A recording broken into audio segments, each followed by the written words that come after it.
আমরা এই পক্ষ থেকে তো সাধারণত ধন্যবাদ কম দিতে পারি, আর এখন তো ধন্যবাদ জ্ঞাপনের পালা চলছে।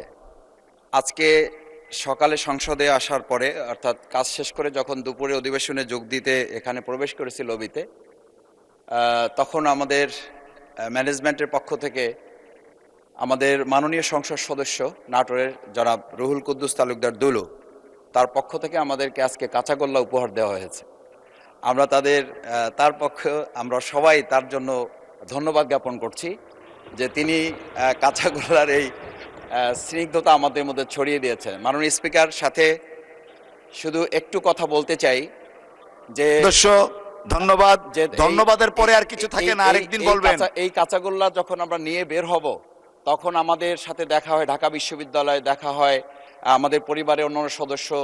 তা সেই সাথে এই কাঁচাগোল্লার স্নিগ্ধতা যেন ঢাকা বিশ্ববিদ্যালয়, চট্টগ্রাম সিটি কলেজ, এবার কুমিল্লা সহ সব ধন্যবাদ। জায়গায় যেন এই স্নিগ্ধতা ধন্যবাদ ছড়িয়ে মাননীয় যায়। সদস্য।